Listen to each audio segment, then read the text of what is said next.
ప్రభువైన యేసుక్రీస్తు నామములో మీకందరికీ వందనాలు తెలియజేస్తున్నాను. ఈ యొక్క ఉదయకాల సమయమున ఈ యొక్క లైవ్ మీటింగ్‌కి మిమ్మల్ని అందరిని ఆహ్వానిస్తున్నాము. మరి యొక్క మీటింగ్‌ను ప్రార్థనతో మనం ప్రారంభం చేసుకుందాం. ప్రార్థన. ప్రేమగల మా ప్రియ పరలోకపు తండ్రి, మీ ఘనమైన, శ్రేష్టమైన, అమూల్యమైన, ఉన్నతమైన నామమునకు వేలాది వేల వందనములు, స్తుతులు, స్తోత్రములు ప్రభువా. గడిచిన రాత్రంతా మంచి సుఖమైన నిద్ర అనుగ్రహించినారు. తిరిగి మరి ఒక నూతనమైన దినంలోనికి మమ్మల్ని అందరినీ ప్రవేశింపజేస్తూ వచ్చినారు. అందును బట్టి మీకే స్తుతులు, స్తోత్రములు ప్రభువా. ఎక్కువ ఉదయకాల సమయమున మీ యొక్క పాద సన్నిధిలో వేకువజామున మరి మీతో గడిపే ధన్యతను, భాగ్యాన్ని మీరు మాకు అనుగ్రహించినారు. ఇటువంటి ధన్యత, ఇటువంటి భాగ్యం ఎంతోమందికి లేదు ప్రభు. మరి మేమైతే వట్టివారం మట్టివారం అయినప్పటికీ ప్రభు మరి మీ యొక్క కృపలో మమ్మల్ని జ్ఞాపకం చేసుకున్నారు. అందును బట్టి మీకే స్తుతులు, స్తోత్రములు ప్రభు. మరి ఈ సమయంలో ప్రభు మరి మీ యొక్క వాక్యం ద్వారా మీ యొక్క మాటలు మీరే మాకు అందించండి. మీ యొక్క దాసుని నిలబెట్టుకుని మీరే మాతో మాట్లాడుతురండి ప్రభు. మరి ఈ దినమంతటి కొరకు మీరే మమ్మల్ని సిద్ధపరుస్తారండి ప్రభు. మరి మీరే సహాయం చేయండి. పాటల్లోనూ వాక్యంలోనూ ప్రభు మరి మీరే ముందుండి సహాయం చేయమని వేడుకుంటూ, ముందున్న సమయాన్ని అంతటిని మీరే దీవించి ఆశీర్వదించమని వేడుకుంటూ, యేసుక్రీస్తు అతి పరిశుద్ధమైన నామంలో ప్రార్థించి అడిగి వేడుకుంటున్నాం తండ్రి, ఆమేన్. ఈ సమయంలో ఒక కీర్తన పాడుకుందాం.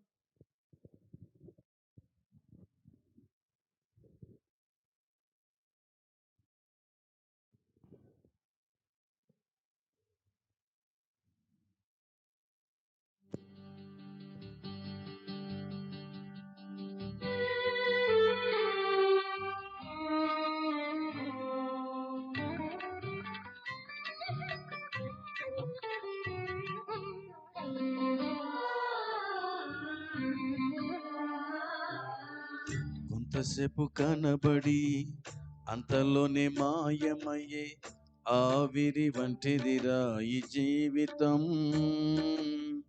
లోకాన కాదేది శాశ్వతం. కొంతసేపు కనబడి అంతలోనే మాయమయ్యే ఆవిరి వంటిదిరా ఈ జీవితం. లోకాన కాదేది శాశ్వతం. యేసే నిజ దేవుడు, నిత్య జీవమిస్తాడు, మరణమైన తీవ్రమైన నిన్ను విడువడు. యేసే నిజ దేవుడు, నిత్య జీవమిస్తాడు, మరణమైన తీవ్రమైన నిన్ను విడువడు. కొంతసేపు కనబడి అంతలోని మాయమయ్యే ఆవిరి వంటిదిరా ఈ జీవితం. లోకాన కాదేది శాశ్వతం.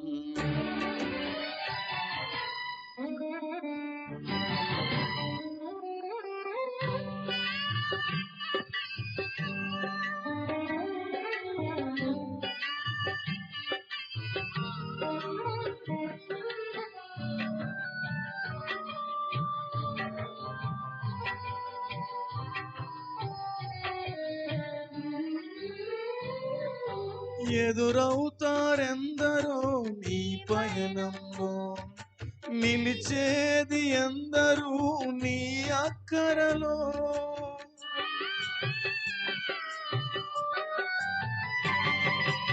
ఎదురవుతారెందరో నీ పయనంలో, నిలిచేది ఎందరూ నీ అక్కరలో. వచ్చేదెవరు నీతో మరణము వరకు, వచ్చేదెవరు నీతో మరణము వరకు. ఇచ్చేదెవరు ఆపై నిత్య జీవము నీకు.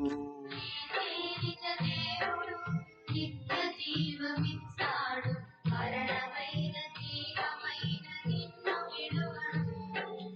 యేసే నిజ దేవుడు, నిత్య జీవమిస్తాడు, మరణమైన తీవ్రమైన నిన్ను విడువడు. కొంతసేపు కనబడి అంతలోని మాయమయ్యే ఆవిరి వంటిదిరా ఈ జీవితం. లోకాన కాదేది శాశ్వతం.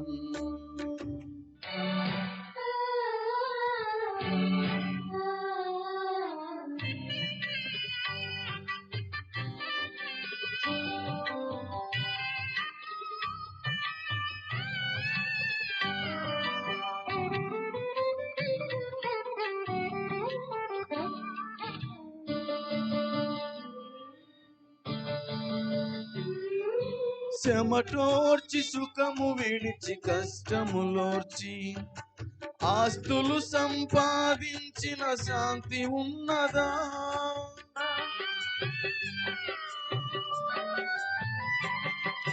చెమటోర్చి సుఖము విడిచి కష్టములోర్చి ఆస్తులు సంపాదించిన శాంతి ఉన్నదా?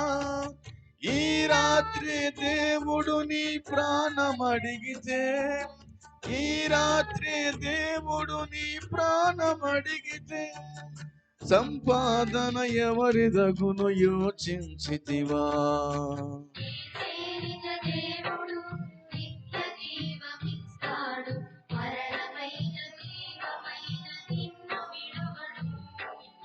ఏ సేవిత దేవుడు నిత్య జీవమిస్తాడు, మరణమైన జీవమైన నిన్ను విడువడు.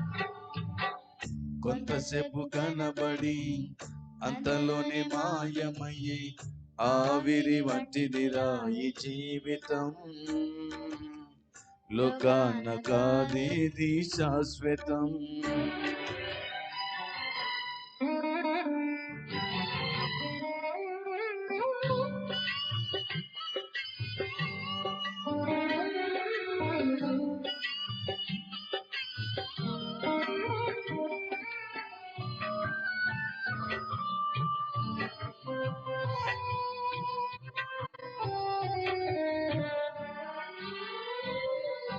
నీ శాపము తాను మోసి పాపము తీసి రక్షణ భాగ్యం నీకై సిద్ధము చేసి,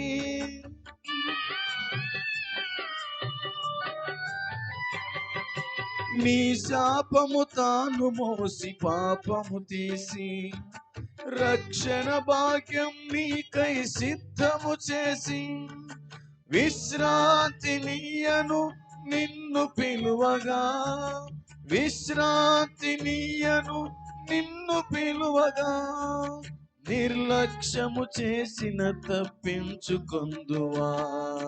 యేసే నిజ దేవుడు నిత్య జీవమిస్తాడు, మరణమైన జీవమైన నిన్ను విడువడు. యేసే నిజ దేవుడు నిత్య జీవమిస్తాడు, మరణమైన జీవమైన నిన్ను విడువడు.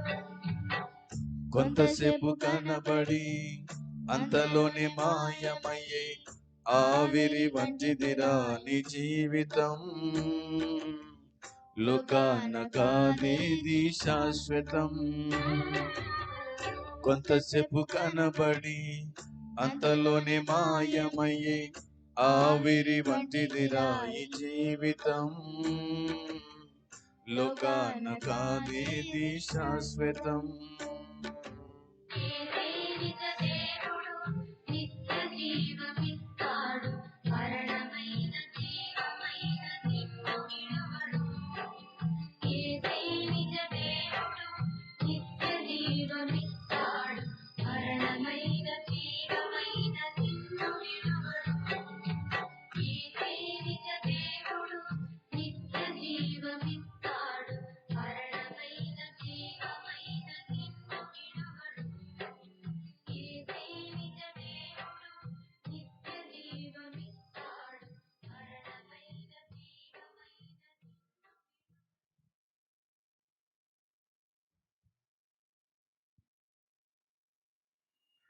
యేసుక్రీస్తు పరిశుద్ధమైన నామములో మీకందరికీ శుభములు, వందనాలు తెలియజేస్తూ ఉన్నాను.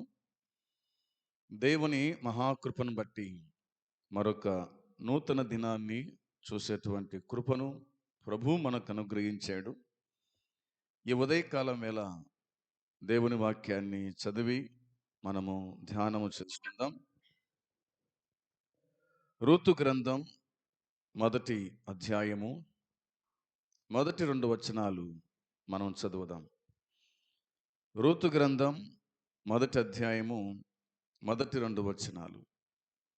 న్యాయాధిపతులు ఏలిన దినముల యందు దేశములో కరువు కలుగగా యూదా బెత్లెహేము నుండి ఒక మనుషుడు తన భార్యను తన 2 కుమారులను వెంటబెట్టుకొని మోయాబు దేశమున కాపురముండుటకై వెళ్ళాను. ఆ మనుషుని పేరు ఎలిమెలేకు, అతని భార్య పేరు నయోమి, అతని ఇద్దరు కుమారుల పేర్లు మహులోను, కిల్యోను. వారు యూదా బెత్లెహేము వారైన ఎఫ్రాతీయులు.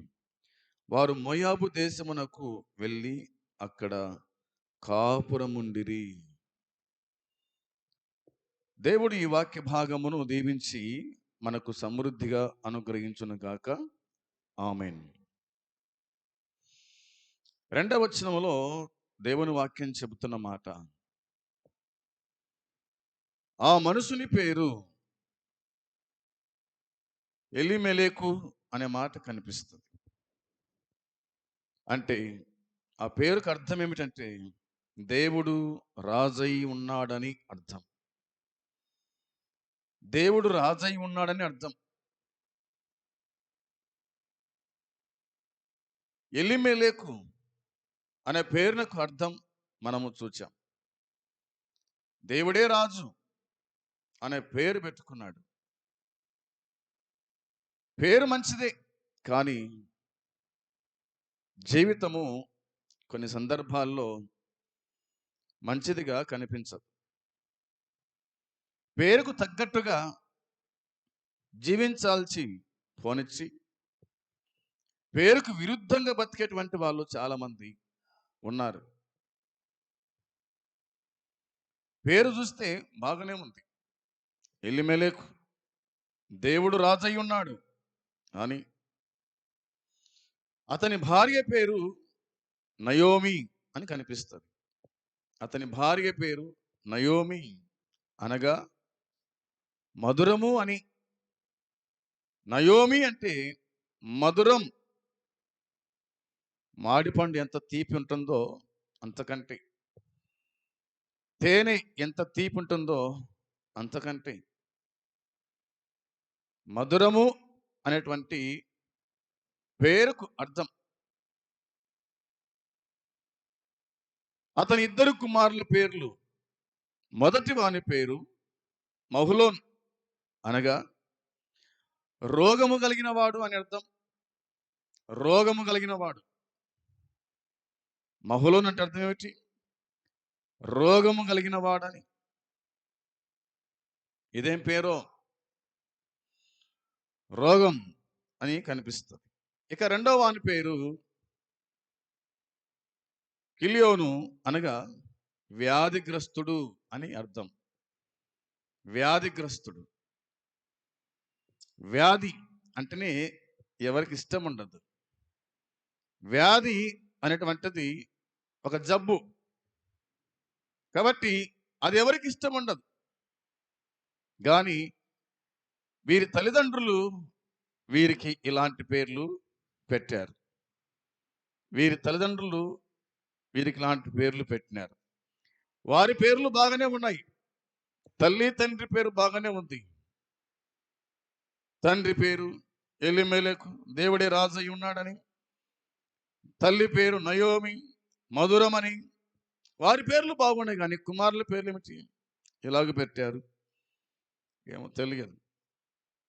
కానీ వారు యూదా బెత్లెహేము వారైన ఎఫ్రాతీయులు అనే మాట కనిపిస్తుంది. వీరెక్కటి వాళ్ళు అంటే వీరు యూదా బెత్లెహేము వారైన ఎఫ్రాతీయులు. ఎఫ్రాతా అనే ప్రాంతములో బెత్లెహేము గ్రామం ఉంది. ఎఫ్రాతా అనే ప్రాంతములో బెత్లెహేము అనేటువంటి గ్రామము ఉంది. చూడండి, మీకా గ్రంథములో మనం చూస్తాము. మీకా గ్రంథం, మీకా గ్రంథము 5వ అధ్యాయం. మీకా గ్రంథం 5వ అధ్యాయము 2వ వచనము చదువుదాం. 5వ అధ్యాయం 2వ వచనములో, బెత్లెహేము ఎఫ్రాతా యూదా వారి కుటుంబములో నీవు స్వల్ప గ్రామమైనను నా కొరకు ఇశ్రాయేలీలను ఏలబోవాడు నీలో నుండి వచ్చును. పురాతన కాలం మొదలుకొని శాశ్వత కాలము ఆయన ప్రత్యక్షమగుచు ఉండెను అని దేవుని వాక్యం చెప్తూ ఉంది. బెత్లెహేము ఎఫ్రాతా యూదా వారి కుటుంబముల మధ్య నీవు చిన్న గ్రామమైన నా కోసం ఇశ్రాయేలు ప్రజలను పరిపాలించబోయేవాడు నీలో నుండి వస్తాడు. ఇది ఆయన వాక్య లేదా ఇది ఆయన కార్యకలాపన గురించి చెప్తున్నది. ఈ భవిష్యత్ హక్కు అభిషక్తుడైన యేసుక్రీస్తును గురించినది. ఆయన ఈ లోకానికి రాకముందు 700 సంవత్సరాలకు పూర్వమే మానవుడిగా ఆయన జన్మస్థలాన్ని తెలియజేయుచున్నదన్న సంగతి లేఖనము చెబుతూ ఉంది. 700 సంవత్సరాలకు పూర్వమే మానవుడిగా ఆయన జన్మస్థలాన్ని తెలియజేయుచున్నది. అందుకోసమే దేవుని వాక్యంలో మనం చూడగలుగుతాం. అందును బట్టి బెత్లెహేము వారు అనే సంగతి దేవుని వాక్యం చెప్తూ ఉంది. బెత్లెహేము నుండి వాళ్ళు మోయాబు దేశానికి ప్రయాణం చేసినట్టుగా దేవుని వాక్యంలో మనం చూడగలుగుతాం. ఇక యేసు ప్రభు గురించి ఆలోచన చేస్తే మత్తయి సువార్తలో ఇలాగూ రాయబడింది. మత్తయి సువార్త 2వ అధ్యాయము 4 నుంచి 6 వరకు చదువుకుందాం. 2వ అధ్యాయము 4 నుంచి 6 వచనాల వరకు మనం చూసినప్పుడు, కాబట్టి రాజు ప్రధాన యాజకులను ప్రజలలో నుండి శాస్త్రులు అందరినీ సమకూర్చాడు. క్రీస్తు ఎక్కడ పుట్టునని వారిని అడిగాను. అందుకు వారు, యూదయ బెత్లెహేములోనే, ఏలయనగా యూదయ దేశపు బెత్లెహేమ, నీవు యూదా ప్రధానులలో ఎంత మాత్రమును అల్పమైన దానవు కావు. ఇశ్రాయేలును నా ప్రజలను పరిపాలించు అధిపతి నీలో నుండి వచ్చును అని ప్రవక్త ద్వారా వ్రాయబడి ఉన్నదనిరి. అంతటా హేరోదు ఆ జ్ఞానులను రహస్యముగా పిలిపించి ఆ నక్షత్రము కనబడిన కాలము వారి చేత పరిష్కారముగా తెలుసుకొని అనే మాటలు కనిపిస్తూ ఉన్నాయి. దేవుని కుమారుడిగా ఆయన శాశ్వతుడిగా ఉత్పత్తి ఆరంభము ఇక్కడ మనకు కనిపిస్తూ ఉంది. యేసుక్రీస్తు ప్రభువారు ఆయన యూదా బెత్లెహేములో ఆయన జన్మించాడు అని తూర్పు దేశపు జ్ఞానులు తెలుసుకొని యేసు ప్రభువును వెతకడానికి, యేసు ప్రభువును చూడడానికి వాళ్ళు యెరూషలేమునకు వచ్చినట్టుగా దేవుని వాక్యం మనకు గుర్తు చేస్తూ ఉంది. వీరు తూర్పు దేశపు జ్ఞానులు అనే మాట కనిపిస్తూ ఉంది. 2వ అధ్యాయం 1వ వచనంలో మనం చూడగలుగుతాం. రాజైన హేరోదు దినముల యందు యూదయ దేశపు బెత్లెహేములో యేసు పుట్టిన పిమ్మట ఇదిగో తూర్పు దేశపున జ్ఞానులు యెరూషలేమునకు వచ్చిరి అన్న మాట కనిపిస్తుంది. తూర్పు దేశపు జ్ఞానులు యెరూషలేమునకు వచ్చిరి అన్న మాట కనిపిస్తూ ఉంది. యూదుల రాజుగా పుట్టిన వాడు ఎక్కడ ఉన్నాడు అని వాళ్ళు ప్రశ్నించారు. యూదుల రాజుగా పుట్టిన వాడు ఎక్కడ ఉన్నాడు అని వాళ్ళు ప్రశ్నించినారు. మేము తూర్పు దిక్కున ఆయన నక్షత్రము చూచి ఆయనను పూజింపవచ్చుమని చెప్పారు. తూర్పు దిక్కున ఆయన నక్షత్రాలు చాలా ఉన్నాయి, కానీ ఆయన నక్షత్రం అనే మాట కనిపిస్తూ ఉంది. ఎక్కడ పుట్టింది? తూర్పు దిక్కున. ఆయన నక్షత్రము చూడగానే వాళ్ళకి ఏమర్థమైందంటే ఎవరో మహానుభావుడు పుట్టాడు, ఒక గొప్ప వ్యక్తి పుట్టినాడు, ఒక రాజు పుట్టినాడు అని వారు గ్రహించి తూర్పు దేశము నుండి బెత్లెహేము వరకు వాళ్ళు ప్రయాణము చేసినట్టుగా దేవుని వాక్యం చెబుతూ ఉంది. మేము ఆయనను చూడవచ్చిమన్నారు. ఆయన నక్షత్రము చూసి ఆయనను పూజింపవచ్చిమన్నారు. ఆయన నక్షత్రం చూశారంట, ఆయన పూజించడానికి వచ్చినారు. దేవుని వాక్యం చెబుతున్న మాట ప్రకారంగా రాజు ప్రధాన యాజకులను పిలిచినాడు, ప్రజల్లో ఉండు శాస్త్రులను పిలిచినాడు, అందరిని సమకూర్చి క్రీస్తు ఎక్కడ పుట్టునని వారిని అడిగినాడు. క్రీస్తు ఎక్కడ పుడతాడు, యేసు ప్రభు ఎక్కడ పుట్టినాడు అని మతాచారులను, యాజకులను, ప్రజలను పిలిపించినాడు. గ్రంథాలు తిప్పేయండి, యేసు ఎక్కడ పుడతాడు, క్రీస్తు ఎక్కడ పుడతాడని రాయబడిందో చెప్పండి అని రాజు అడిగినట్టుగా దేవుని వాక్యం చెబుతూ ఉంది. అందుకు వారు అన్నారనమాట, యూదయ బెత్లెహేములోనే, యూదయ బెత్లెహేములోనే అనే మాట కనిపిస్తుంది. తూర్పు దేశపు జ్ఞానులు అనుకున్నారు ఆయన రాజు కదా, రాజు ఇంట్లో పుట్టింటాడేమో అనుకున్నారు. అందుకోసం యెరూషలేం వచ్చినారు, ఏ రోజు రాజు ఇంటికి వెళ్ళారు. కానీ యేసు ప్రభు అక్కడ పుట్టలే. ప్రవక్తలు ఏమి రాసినారో మీకా వ్రాసినట్టుగా స్వల్ప గ్రామమైన ఒక చిన్న గ్రామములో యేసు ప్రభు పుట్టునని ప్రవక్తలు చెప్పారు. ప్రవక్తలు చెప్పిన మాట ఇది. ఏదో యేసు ప్రభు వారు అనుకోకుండా పుట్టినవాడు కాదు. 700 సంవత్సరాల పూర్వమే ఆయన పుడతాడు బెత్లెహేములో అని వ్రాయబడింది. ఆయన పుట్టుక మనం చూడగలుగుతాం. అందుకోసమే ఎక్కడ పుట్టును అంటే వ్రాయబడిన మాట యూదా బెత్లెహేములోనే. యూదయ దేశ బెత్లెహేమా, నీవు యూదా ప్రధానంలో ఎంత మాత్రమును అల్పమైన దానవు కావు. ఇశ్రాయేలును నా ప్రజలను పరిపాలించు అధిపతి నీలో నుండి వచ్చును అని ప్రవక్త ద్వారా రాయబడి ఉన్నదనిది అన్నమాట ఉంది. ఇశ్రాయేలును నా ప్రజలను పరిపాలించు అధిపతి, ఇశ్రాయేలును పరిపాలించేటువంటి అధిపతి నీలో నుండి వచ్చునని ప్రవక్త ద్వారా వ్రాయబడింది.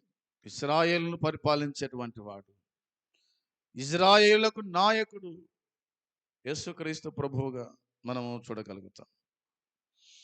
ఆయన నక్షత్రం ఆ జ్ఞానులు రహస్యముగా పిలిపించినాడు రాజు. పిలిపించి ఆ నక్షత్రము కనబడిన కాలము వారి చేత పరిష్కారంగా తెలుసుకున్నాడు.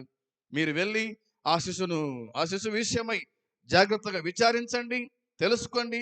నేను వచ్చి రాజును పూజించులాగున నాకు కూడా వర్తమానము తేండి అని చెప్పినట్టుగా దేవుని వాక్యం చెబుతూ ఉంది. వారు వెళ్ళారు, వారు బెత్లెహేము వరకు వెళ్ళారు.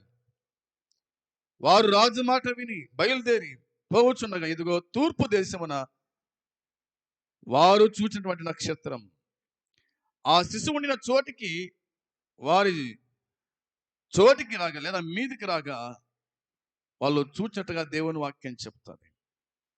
వారికి ముందుగా నడిచాను. ఆ శిశువు ఉండిన చోటికి మీదుగా వచ్చి నిలుచు వరకు వారికి ముందుగా నడిచాను. నక్షత్రము వారిని నడిపించింది యేసు ప్రభు కాడికి. ఏ నక్షత్రం అయితే వాళ్ళు చూసినారో అదే నక్షత్రమే యేసు ప్రభు ఉన్న చోటికి నడిపించింది. నడిపించిన నక్షత్రము, కనిపించిన నక్షత్రము. ఇక 10వ వచనం చూస్తే కనుక దేవుని వాక్యం చెబుతున్న మాట, వారు ఆ నక్షత్రమును చూచి అత్యానందభరితులై ఇంటిలోనికి వచ్చి తల్లి అయిన మరియను ఆ శిశువును చూచి సాగిలపడి ఆయనను పూజించి తమ పెట్టెలు విప్పి బంగారమును, సాంబ్రాణి, భోలమును కానుకలుగా ఆయనకు సమర్పించిరి. దేవుని వాక్యం చెబుతున్న మాట ఇది. ఆ శిశువును చూసినారు, మరియను చూసినారు, సాగిల పడ్డారు, ఆయనను పూజించినారు, తమ పెట్టెలు విప్పారు, బంగారు అర్పించినారు, సాంబ్రాణి, భోలమును కానుకలుగా ఆయనకు సమర్పించారు. బంగారు రాజునకు సూచనగా, సాంబ్రాణి యాజకునికి సూచనగా, భోలం శ్రమ పొందినవానిగా, శిలువ మరణం పొందినవానిగా సూచనగా మనకు కనిపిస్తూ ఉంది. వారు సమర్పించిరి ఆయనకు అనే మాట కనిపిస్తుంది. తూర్పు దేశం నుండి వాళ్ళు మోసుకొచ్చినారంటే వల్ల గుడక బంగారు తీసుకొచ్చినారు యేసు ప్రభువునకు. సాంబ్రాన్ని తెచ్చినారు యేసు ప్రభునకు, బోధము తెచ్చినారు యేసు ప్రభునకు. ఆయనకు సమర్పించిరి, వారి పెట్టెలు విప్పి ఆయనకు సమర్పించిరి. దేవునికి స్తోత్రం కలుగును గాక. ఆయన శాశ్వతుడిగా ఉత్పత్తి ఆరంభం అంటూ ఆయనకు లేదు. ఆయన శాశ్వతుడు అన్నమాట. ఆదియు అంతమనై ఉన్నవాడు అని దేవుని వాక్యం చెబుతుంది. ఏదో బెత్లెహేములో పుట్టినాడు, ఆయన 2 ఏళ్ళ వాడి, దాన్ని ఏమంటారు, 2000 సంవత్సరాల వాడి అని కాదు. కానీ ఆయన ఉత్పత్తి లేనివాడు, అంటే ఉత్పత్తికి ముందే, ఈ భూమి ఆకాశంలో పుట్టక ముందే ఆయన ఉన్నాడని దేవుని వాక్యం చెబుతూ ఉంది. ఆయన మానవునిగా జన్మించి 2021 సంవత్సరం అయింది ఇప్పటికి. అంతేగాని అంతకుముందు లేడనే, ఉన్నాడు. యేసు ప్రభు అంతకుముందు కూడా ఉన్నాడు. దేవుని వాక్యం చెప్తున్న మాట చూడండి. యెషయా గ్రంథంలో ఏం రాయబడింది? యెషయా గ్రంథము 9వ అధ్యాయంలో, యెషయా గ్రంథము 9వ అధ్యాయం 6వ వచనం చూడండి ఒకసారి. 9వ అధ్యాయం 6వ వచనములో రాయబడిన మాట ఎలయనగా, మనకు శిశువు పుట్టెను, మనకు కుమారుడు అనుగ్రహింపబడెను, ఆయన భుజముల మీద రాజ్యభారముండును, ఆశ్చర్యకరుడు, ఆలోచనకర్త, బలవంతుడైన దేవుడు, నిత్యుడగు తండ్రి, సమాధానకర్తయగు అధిపతి అని అతనికి పేరు పెట్టబడును అని దేవుని వాక్యం చెబుతూ ఉంది. ఈ వచ్చిన భాగాలు మనం జ్ఞాపకం చేసుకున్నప్పుడు ఆయన ఎలాంటి వాడో దేవుని వాక్యం చెబుతుంది. మనకు శిశువు పుట్టెను, మనకు కుమారుడు అనుగ్రహించబడెను. మనకు శిశువు పుట్టెను, మనకు కుమారుడు అనుగ్రహించబడెను. ఆయన భుజముల మీద రాజ్యభారం ఉంటుందట. ఆయన భుజాల మీద ఏముంది? రాజ్యభారం. ఆశ్చర్యకరుడు, ఆయన పుట్టినవాడు ఆశ్చర్యకరుడు, ఆలోచనకర్త, ఆశ్చర్యకరుడు. 3.5 సంవత్సరాలు ఆయన చేసిన పనులను బట్టి అందరూ కూడా ఆశ్చర్యపోయినారు. ఆయన 12 ఏళ్ల వయసులోని మేధావులే ఆశ్చర్యపోయినారు యెరూషలేములో. ఆయన పలికే మాటలను బట్టి, అడిగే ప్రశ్నలను బట్టి ఆశ్చర్యపోయి, ఆయన మాటలకు ఆశ్చర్యం, ఆయన చేసిన కార్యాలకు ఆశ్చర్యం, ఆయన చేసిన పనులకు ఆశ్చర్యం. అందుకే ఆయన ఆశ్చర్యకరుడు అని దేవుని వాక్యం చెబుతూ ఉంది. ఆలోచనకర్త, ఆయన ఆలోచనకర్త. 3వది, ఆయన బలవంతుడైన దేవుడు, బలవంతుడైన దేవుడు ఆయన. 4వది, నిత్యుడగు తండ్రి, సమాధానకర్తకు అధిపతి అని అతనికి పేరు. ఇంత గొప్ప దేవుడు యేసుక్రీస్తు ప్రభువుగా ఆయన 2000 క్రితం మానవునిగా ఈ లోకములో జన్మించినాడు. బెత్లెహేము అనే మాట మీద మనం ధ్యానం చేస్తున్నాం కనుక మనం ముందు కొనసాగుదాం. 90వ కీర్తన 2వ వచనంలో, 90వ కీర్తన 2వ వచనం కూడా చదివితే మనకు అర్థమవుతుంది. పర్వతములు పుట్టక మునుపు, భూమిని లోకమును నీవు పుట్టింపక మునుపు, యుగ యుగములు నీవే దేవుడవు అనే సంగతి కనిపిస్తుంది. పర్వతాలు పుట్టక ముందు ఆయన ఉన్నాడు. భూమిని లోకమును నీవు పుట్టింపక మునుపు, యుగ యుగములు నీవే దేవుడవు. ఆయనే దేవుడు, యుగ యుగాలు ఆయనే దేవుడు. ఈ లోకములో ఎంతో మంది మేము దేవుళ్ళమని పిలిపించుకుంటున్నారు. మా యుద్ధకు రండి అని పిలుస్తూ ఉన్నారు. ఒక దినాన యేసు ప్రభు పాదాల చెంత ప్రతి మోకాలు వంగునని రాయబడింది. ప్రతి మోకాలు, ఎవరైతే దేవుని అని పిలిపించుకుంటున్నారో వీళ్ళంతా కూడా ఒక దినాన యేసు ప్రభు మోకాళ్ళ దగ్గర సాగిల పడాల్సిందని దేవుని వాక్యం చెబుతూ ఉంది. ఆయన పర్వతములు పుట్టక ముందే ఆయన ఉన్నాడు. భూమి లోకమును నీవు పుట్టింపకమని ఉన్నావని చెప్పి వాక్యం చెబుతుంది. కాబట్టి నీవే దేవుడవు, నీవే దేవుడు, ఆయనే దేవుడు. నేను తప్ప మీకు వేరొక దేవుడు ఉండకూడదు. పైన ఆకాశం అందే గాని, కింద భూమి అందే గాని, భూమి కింద నీళ్ళ అందే గాని దేని రూపాన విగ్రహమును చేసుకొనకూడదని దేవుని వాక్యం స్పష్టంగా చెబుతూ ఉంది. ఇశ్రాయేలుకు ఆజ్ఞాపించినాడు ఆయన. ఇటువంటి దేవుడు స్వల్ప గ్రామమైన బెత్లెహేములో ఆయన పుట్టాడని దేవుని వాక్యం చెప్తూ ఉంది. అందుకోసమే ప్రభు వాక్యంలో మనం ఈ విధంగా చూడగలుగుతాం. నీవు మనుషులను మట్టికి మార్చుచున్నావు, నరులారా తిరిగి రండని నీవు సెలవిచ్చుచున్నావు. నీ దృష్టికి 1000 సంవత్సరములు గతించిన నిన్నటి వలె ఉన్నవి, రాత్రి అందలి ఒక జాము వలె ఉన్నవి అని దేవుని వాక్యం చెబుతుంది. కాబట్టి ఆయన పుట్టించువాడు ఆయనే, తీసుకొని పోయేవాడు కూడా ఆయనే. ఆయనకు అధికారం ఉంది. మనిషి కుమారునికి భూమి మీద అధికారం ఉంది. పాపములు క్షమించుటకు అధికారం ఉంది అని దేవుని వాక్యం చెబుతూ ఉంది. ఈ విషయాన్ని గుర్తుంచుకోవాల్సిన విషయం. మరొక మాట ఏమిటంటే, ఆయన ఏమై ఉన్నాడో అది దేవుని వాక్యం చెబుతూ ఉంది. యోహాను సువార్తలో ఇటు రాయబడి ఉంది. మొదటి అధ్యాయం, యోహాను సువార్త మొదటి అధ్యాయము మొదటి వచనం. యోహాను సువార్త మొదటి అధ్యాయము మొదటి వచనం రాయబడింది. ఆది యందు వాక్యం ఉండెను, వాక్యము దేవుని యొద్ద ఉండెను, వాక్యము దేవుడై ఉండెను, ఆయన ఆది యందు దేవుని యొద్ద ఉండెను, సమస్తమును ఆయన మూలముగా కలిగెను, కలిగి ఉన్నదేది ఆయన లేకుండా కలగలేదు అని దేవుని వాక్యం చెబుతూ ఉంది. యేసు ప్రభు ఎక్కడున్నాడు?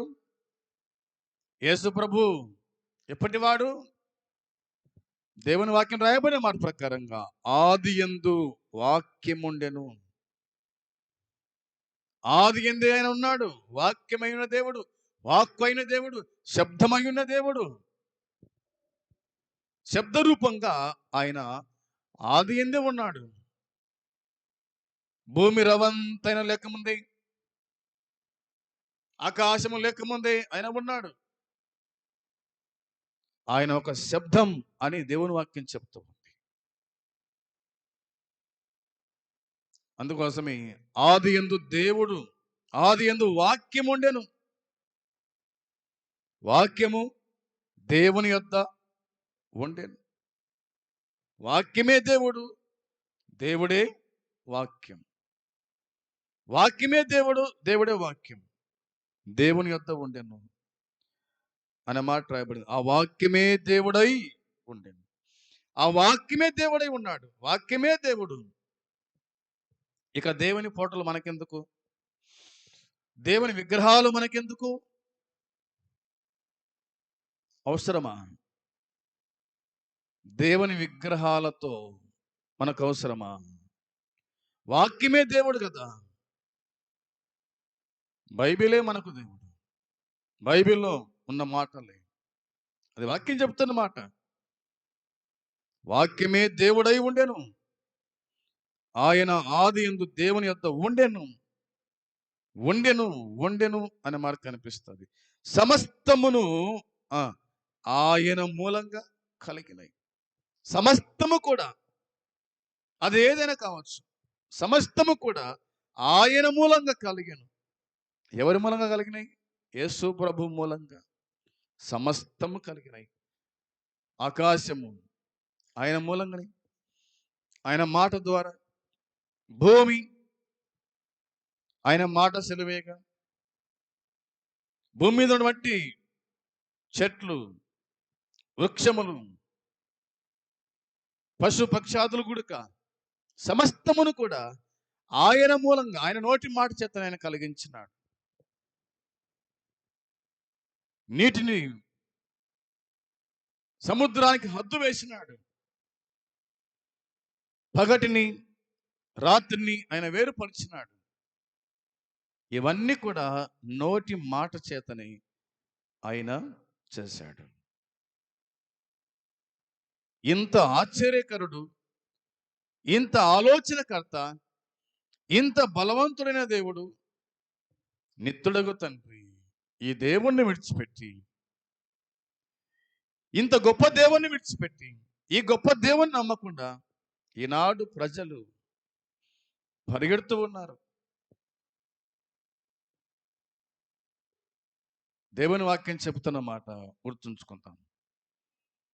కలిగి ఉన్నదేది ఆయన లేకుండా కలగలేదు. కలిగి ఉన్నదేది ఆయన లేకుండా కలగలేదు. అన్నీ కూడా ఆయన మూలంగానే కలిగినాయి. నువ్వు అనుభవిస్తున్న ప్రతిది కూడా ఆయన ద్వారానే కలిగింది. నువ్వు కూడా ఆయన ద్వారానే పుట్టావు. గర్భఫలము యెహోవా ఇచ్చు బహుమానమని వాక్యం చెబుతుంది. నువ్వు భూమి మీద ఒక స్త్రీగా, ఒక పురుషునిగా ఉన్నావంటే అది దేవుని యొక్క ఏర్పాటే కానీ నీ ఏర్పాటు కాదు. నువ్వు ఎవరివైనా సరే, అందరిని పుట్టించిన వాడు ఆయన. మొదట నేల మన్ను తీసుకొని ఆదామును చేసినాడు. ఆదాము పక్కటెంక నుంచి అవ్వను చేసినాడు. వాని ద్వారా ప్రభు అన్నమాట, మీరు ఫలించి అభివృద్ధి పొంది భూమిని నిండించని చెప్పిన మాట. మీరు ఫలించి అభివృద్ధి పొంది భూమిని నిండించండి. మనమందరం కొడుక ఆదాము సంతానం. మన పితరుడు ఆదాం. అక్కడి నుంచి మానవ జాతి ఉద్భవించడము ప్రారంభించబడింది. మాది అది, మాది ఇది అని అంటాం. మా కులం అది, మా జాతి ఇది అంటాము. కానే కాదు, మనమందరము ఒకే కులస్థలమే. ఎట్లా అంటారా? భూమి మీద ఎన్ని కులాలు ఉన్నాయి? సహజంగా చూస్తే రెండే కులాలే భూమి మీద ఉండేది. అది పురుష కులము, రెండవది స్త్రీ కులం. అంతే. ఈ కులాలు మనం పెట్టుకునేది ఇది అల్లగుడక. మాది ఆ కులము, మాది ఈ కులము అని. కానీ రెండు కులాలు భూమి మీద. ఆ కులాలు ఏమిటంటే ఒకటి పురుష కులము, రెండు స్త్రీ కులం. అంత ఏమి లేదు, ఏమి తేడా లేదు. మిమ్మల్ని కోసే పాలు రావు, మమ్మల్ని కోసే రక్తం కదా. అందరికి వచ్చేది రక్తమే. అందరిలో ఉండేది మాంసమే, అందరిలో ఉండేది రక్తమే, అందరిలో ఉండేది ప్రాణమే. అందరు తినేది ఒకటే, తాగేది ఒకటే, పీల్చే గాలి ఒకటే. ఏమైనా తేడా ఉందా? ఏమైనా తేడా ఉందా అంటే ఏమి తేడా లేదు. మళ్ళీ ఎందుకు మనకు తేడాలు? దేవుని వాక్యం చెప్తున్నమాట,